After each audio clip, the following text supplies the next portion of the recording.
এক গ্রামে 3 বন্ধু বাস করত, হরি, রবি আর বলি। তারা ছোটবেলা থেকেই একসঙ্গে ছিল।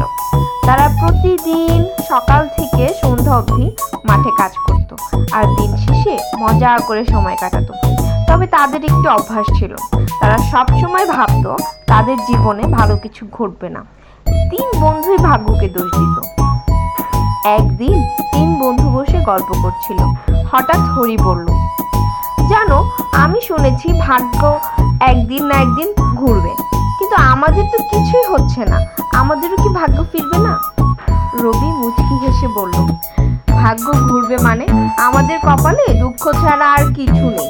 কত বছর ধরে পরিশ্রম করছি, কিন্তু আমাদের জীবন কখনো বদলায়নি। বলি একটু চিন্তিত হয়ে বলল, কিন্তু আমরা যদি চেষ্টা না করি তাহলে কিভাবে জানবো ভাগ্য কি আছে? আমি শুনেছি দূরের পাহাড়ের ওপারে এক সাধু থাকেন, তিনি খুব জ্ঞানী আর তার কাছে গিয়ে সবাই আমাদের ভাগ্যের কথা জানতে পারি। হরি আর রবি বলল, তাহলে চল আমরাও যাই সাধুর কাছে, হয়তো তিনি আমাদের ভাগ্যের কথা বলতে পারবেন, হয়তো তিনি আমাদেরকে এমন কিছু বলবেন যা আমাদের জীবন বদলে দেবে। 3 বন্ধু সিদ্ধান্ত নিল তারা পরের দিন ভোরে রওনা হবে। পরের দিন ভোরে 3 জনই বেরিয়ে পড়ল। পথ দীর্ঘ আর কষ্টকর ছিল। পথে অনেক বাধা পেরিয়ে অবশেষে তারা পৌঁছালো সেই দূরের পাহাড়ে। সেখানে সত্যি এক বৃদ্ধ সাধু ধ্যানে মগ্ন ছিলেন। 3 বন্ধু সাধুর সামনে গিয়ে মাথা নত করে প্রণাম করলো। সাধু চোখ খুললেন এবং মৃদু হেসে বললেন, বল সন্তানরা, কেন তোমরা এখানে এসেছো? হরি বলল, বাবা, আমরা আমাদের ভাগ্যের কথা জানতে এসেছি। অনেক পরিশ্রম করে আমাদের জীবনে কোনো উন্নতি হচ্ছে না, আমাদের জন্য ভাগ্যকে কিছু ভালো রাখা আছে? সাধু একটু হাসলেন, তারপর এক এক করে 3 বন্ধুর দিকে তাকিয়ে বললেন, হে সন্তানরা, জীবনের সব কিছু ভাগ্যের উপর নির্ভর করে না, কিন্তু তোমাদের মনে যদি সত্যি ইচ্ছা থাকে জানতে, তবে আমি বলবো, তবে একটি শর্ত আছে। তোমাদের প্রত্যেককে নিজের জীবনের একটি সত্য উদ্দেশ্য ঠিক করতে হবে, আর সেই অনুযায়ী নিজের ভাগ্য নিজেই তৈরি করতে হবে। 3 বন্ধু একটু অবাক হলো।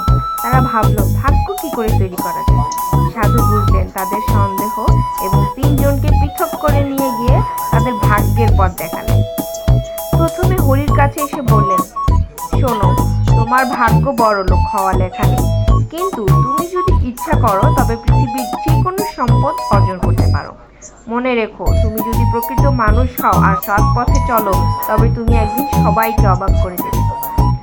তারপর সাধু রবির দিকে তাকিয়ে বললেন, তোমার ভাগ্যে অনেক বাধা আছে, তুমি জীবনভর সেসব বাধার সঙ্গে লড়াই করবে, তবে কখনো হাল ছেড়ো না।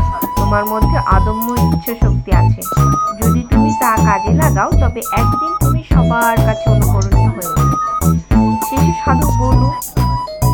শেষে সাধু বলির কাছে এসে বললেন, তোমার ভাগ্যে সম্মান আর আদর্শ আছে, তুমি যদি ন্যায় ও সত্যের পথে থাকো তবে একদিন তুমি এমন কিছু করো যা সবাইকে পথ দেখাবে।